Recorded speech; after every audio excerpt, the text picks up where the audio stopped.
E se eu te dissesse que existe um protagonista que não só domina o mundo da fantasia, mas reconstrói o Império das Trevas do zero, moldando a realidade como se fosse a palma da sua mão, irmão? Sejam bem-vindos ao universo do brutal Isekai Apocalipse Minogra. Cara, onde a gente tem o Tacton, né, que é o cara que não é um herói, mas sim o verdadeiro deus das trevas em ascensão.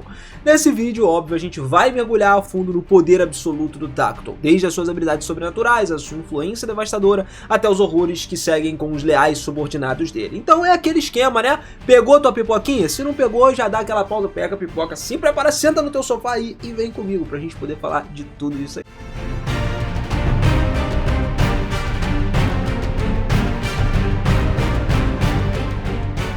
Fala, seus otakus, beleza? Eu sou o Miras e sejam muito bem-vindos a mais um videozão aqui no canal. E olha só, galera, o Tacton é o cara que transcende a definição convencional de poder. Ele não é meramente um jogador transportado para um outro mundo através de um jogo, mas sim materialização do conceito absoluto de dominação e controle. Como assim, Minas? Cara, ele é um governante supremo da nação demoníaca de Minogra. Ele representa uma convergência única entre inteligência estratégica, sobre-humana, poderes sobrenaturais, coisas devastadoras, inclusive a autoridade política absoluta, cara. A existência dele literalmente desafia as leis naturais do mundo em que ele foi inserido, aonde outros governantes dependem de exércitos, diplomacia, recursos limitados. O Tacton, ele opera numa escala à beira da divindade. Os poderes dele não são só ferramentas de guerra e tal, eles são extensões diretas da sua vontade, capazes de remodelar toda a realidade conforme os seus desejos. A verdadeira magnitude do seu poder reside na sinergia entre as suas habilidades. Isso porque ele não é só um mago poderoso, ele não é só um estrategista genial ou um governante absoluto. Ele é todas as coisas simultaneamente, amplificadas exponencialmente pela natureza sobrenatural de Minogra, que é o reino dele. E como ele é um cara que tem o comando supremo de Minogra, cara, o poder mais fundamental dele é esse controle absoluto da região. O cara tem literalmente uma fusão ali entre a consciência e a própria nação. Cada pedra, cada criatura, cada partícula de energia dentro das suas fronteiras existe como uma extensão da vontade do Tacton. Ele tem o controle territorial absoluto, né? Pode alterar instantaneamente qualquer aspecto físico de Minogra, inclusive fazendo montanhas surgirem, desaparecerem com só o pensamento, rios mudando de curso. O próprio clima obedece aos caprichos dele. Essa capacidade se estende além da geografia física, tá? Ele pode modificar as próprias leis naturais dentro do seu domínio. Ele tem uma conexão mental também onipresente, que é através de uma rede telepática complexa. O Tacton, ele mantém a conexão mental com todos os habitantes de Minogra. Não é simplesmente uma comunicação normal, é uma consciência coletiva, onde ele pode acessar as memórias, os pensamentos e até mesmo assumir o controle direto de qualquer súdito quando necessário. Ali ele também tem a visão onisciente, onde nenhum evento dentro do reino dele ali escapa da sua percepção. Ele literalmente pode observar simultaneamente milhões de locais diferentes, analisando padrões complexos em tempo real, detectando ameaças antes mesmo delas se manifestarem. Essa onisciência se estende ao passado, inclusive, recente, e também a possíveis futuros próximos. E ainda assim, a gente tem a manifestação da vontade dele, onde os desejos se tornam a realidade através de um processo que transcende a magia convencional. Não tem uma conjuração, um ritual. Na verdade, a vontade dele, simplesmente o que ele impõe sobre a realidade, faz com que ela se mude, né? Conforme as suas expectativas. Ele tem a manipulação da realidade e a criação. O poder do Tacton sobre a realidade, o que ele opera, é em níveis que desafiam a compreensão, cara. Ele não é um cara que usa só magia, ele redefine o que é possível dentro da esfera de influência dele. Ele tem alteração dimensional, onde pode manipular o espaço-tempo dentro de Minogra, lógico, né? De maneiras impossíveis de se manipular, e ele pode criar bolsões dimensionais, onde o tempo flui diferente, estabelecendo portais ali instantâneos entre locais distantes e tudo mais, mesmo dobrando o espaço para tornar o seu território efetivamente infinito por dentro. Ele tem a criação da vida complexa. A capacidade dele de gerar criaturas também vai além da simples necromancia. Ele pode simplesmente conceber espécies inteiras novas. O cara chega lá e cria uma espécie inteira de um bicho ali e dotar elas de inteligência, de habilidades únicas, de propósitos específicos dentro do reino. Cada criação é perfeitamente adaptada para a função que eles têm que exercer, desde soldados especializados, né, até entidades administrativas para poder comandar o reino. Ele também tem um controle elemental transcendente. O seu domínio sobre os elementos transcende categorias tradicionais. Ele controla não só o fogo, a água, a ar, terra, mas também elementos conceituais, como trevas, desespero, medo e morte. Ele pode criar tempestades de energia pura e manipular a própria essência da existência. A ressurreição também e a evolução dele é muito interessante, porque o Tacto ele pode não só reviver os mortos, mas fazer eles de uma forma com que eles retornem mais poderosos do que antes. Cada ressurreição é como se fosse uma oportunidade de aprimoramento, criando um ciclo ali onde os seus súditos se tornam progressivamente mais fortes e mais formidáveis. Com relação à supremacia estratégica dele, o comando militar, o cara tem uma inteligência tática divina. A mente do Tacto, ela opera num nível que vai muito além da inteligência normal. Ele processa, analisa as estratégias ali como se fosse um supercomputador, tá ligado? Só que com a intuição e a criatividade que nenhuma máquina poderia replicar. É aquela criatividade humana, né, que fez por conta das experiências que ele tem desse jogo. Ele tem inclusive a precognição estratégica, né, no qual ele pode antecipar os movimentos do inimigo com precisão, quase que como se ele estivesse proferindo. Não é clarividência no sentido místico, mas também uma capacidade de análise tão avançada que ele pode prever comportamentos com base nos padrões ali microscópicos, né, que os outros nem percebem. Ele tem uma análise multidimensional. Cada situação é analisada sobre milhares de perspectivas simultaneamente, né, como se fosse um pensamento acelerado do Rimuru, por exemplo. Ele considera não só os fatores óbvios, como a força militar e recursos, mas também elementos psicológicos, culturais, econômicos e até mesmo metafísicos nos seus cálculos estratégicos. Ele tem um planejamento temporal um pouco complexo, onde as estratégias dele operam em múltiplas escalas temporais. Ele pode executar os planos que se desdobram em minutos, anos ou então décadas, todos interconectados em uma teia de causalidade que garante a vitória a longo prazo, independente da onde ele for, né, da linha. A adaptação instantânea também dele é muito forte, porque conforme ele vai confrontando situações imprevistas, ele consegue reformular as estratégias inteiras em nanosegundos. Literalmente, nanosegundos. É aquilo que a gente falou do supercomputador. Ele tem uma capacidade mental que permite que ele transforme as derrotas aparentes em vitórias através de adaptação criativa instantânea.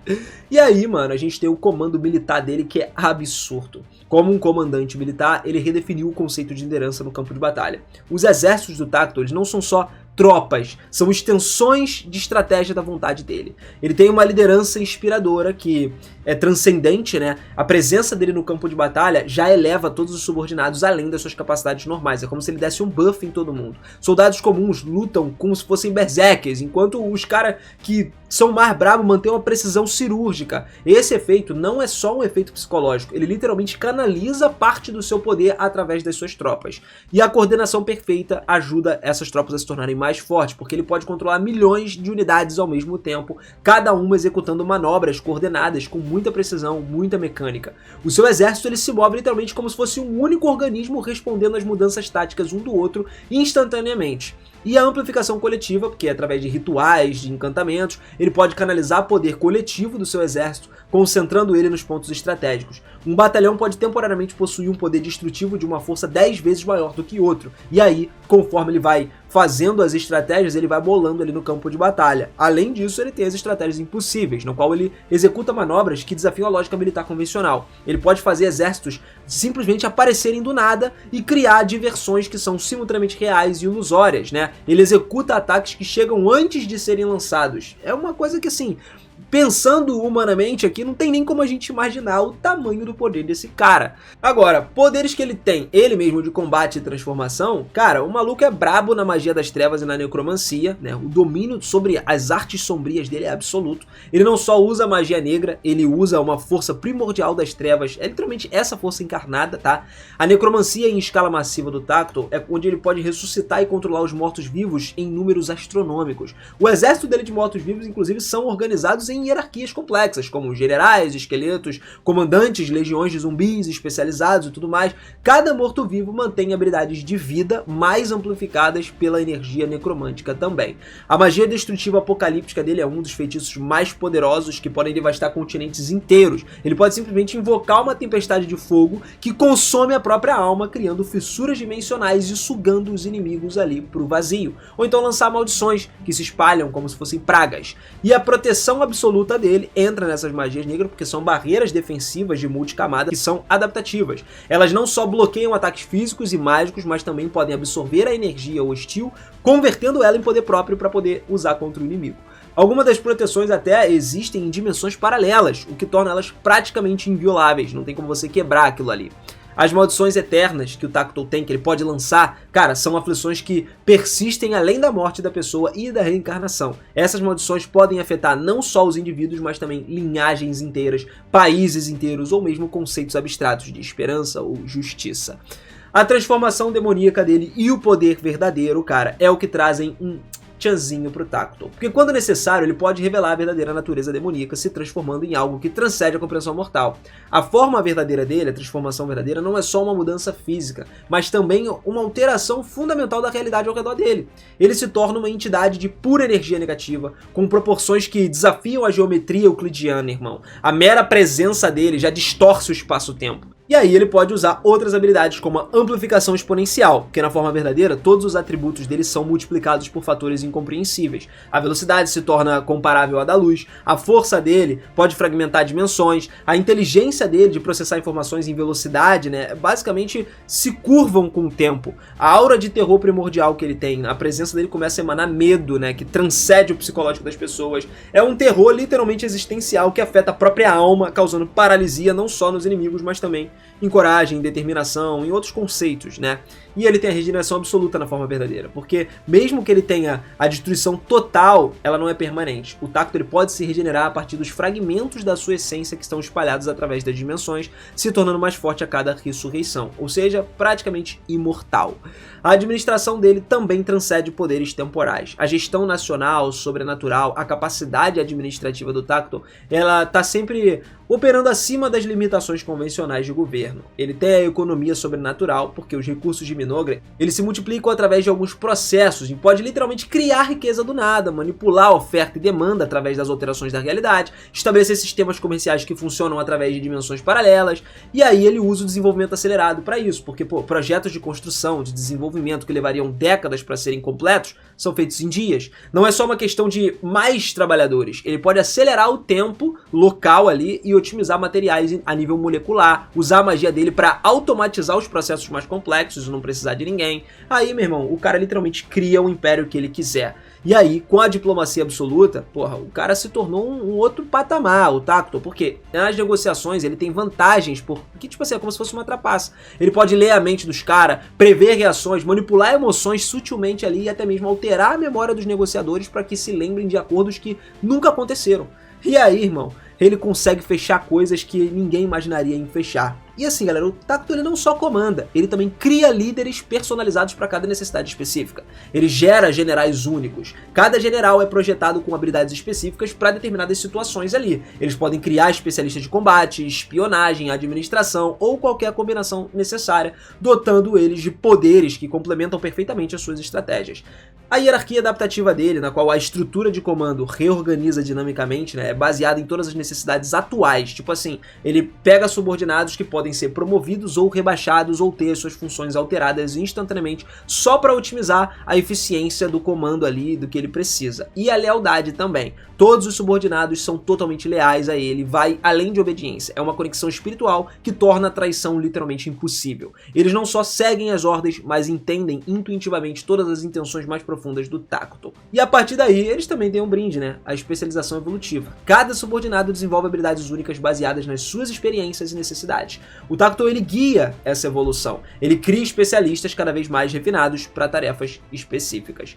Agora vamos analisar um pouquinho, como todos têm, vulnerabilidades, né, e limitações. O Tacto ele também tem. Ele tem restrições operacionais de dependência territorial. Mesmo que ele seja um cara praticamente onipotente dentro de Minogra, o poder dele acaba diminuindo significativamente quando ele opera fora das fronteiras, quando ele está do lado de fora. E essa limitação força ele a expandir o seu território ou então operar através de agentes quando ele age de forma externa. E o custo energético para tudo. Os poderes mais devastadores dele requerem quantidades enormes de energia, que devem ser calculadas ali ao longo do tempo ou extraídas de fontes externas, porque isso acaba criando janelas de vulnerabilidade depois do uso de uma habilidade suprema, por exemplo, que o cara pode atacar ele porque ele vai ficar sem energia, sem nada, entendeu? A interferência divina também é uma coisa que atrapalha ele, porque seres de poder divino podem criar limitações temporais também nas suas habilidades, forçando ele a operar em níveis mais mundanos, né, menores, durante conflitos diretos com essas divindades. Tudo bem que são só divindades, mas acontece, né? A complexidade gestional dele também. Porque, tipo assim, gerenciar tantos poderes e responsabilidades ao mesmo tempo que é uma concentração constante, né? De alguma forma. E, cara, qualquer distração significa que pode criar falhas temporais nos sistemas dele. Fraquezas psicológicas e arrogância também são coisas justificadas, cara. Porque, assim, a superioridade esmagadora dele pode levar o cara a subestimar algumas ameaças genuínas, especialmente aquelas que operam através de meios não convencionais. Ele também tem um isolamento estratégico. O foco excessivo em Minogra pode criar pontos cegos sobre desenvolvimentos externos que eventualmente podem se tornar problemáticos para ele. E, além de tudo, a dependência dos subordinados. Mesmo que ele possa fazer tudo sozinho, a eficiência máxima dele depende de uma rede completa de subordinados especializados. No final das contas, a encarnação do poder absoluto do Tactol, ele representa mais do que um personagem poderoso, né? Ele é a personificação do conceito de poder de fato, um cara absoluto que aplica de forma inteligente e estratégica no reino dele, tá? Só que a verdadeira força dele não reside em nenhuma habilidade individual, e sim na sinergia devastadora entre todas as habilidades e todos os subordinados. Ele redefiniu o que significa ser um governante, um estrategista, um mago, um líder, tá ligado? Aonde os outros veem limitações, ele vê oportunidades. Aonde os outros enfrentam escolhas difíceis, ele cria novas opções. Aonde os outros aceitam só a realidade, ele remodela aquela realidade. O poder dele, de fato, tá numa categoria acima da tradicional, porque ele próprio já passou das limitações dele há muito tempo de existência normal. Tactol é aquilo, não é só poderoso, é a própria definição de poder, reescrita em termos que desafiam toda a compreensão convencional. Então, fica aqui todos os poderes e habilidades do Tactol pra você. Se você curtiu, deixa o seu like aí, quiser saber mais sobre essa história, eu trago mais pra vocês. A gente pode falar, eu já tô lendo a novel, então dá pra gente falar muito mais coisa que vai acontecendo na frente dos episódios do anime, se vocês curtirem. Tamo junto demais, família, muito obrigado por mais um videozão.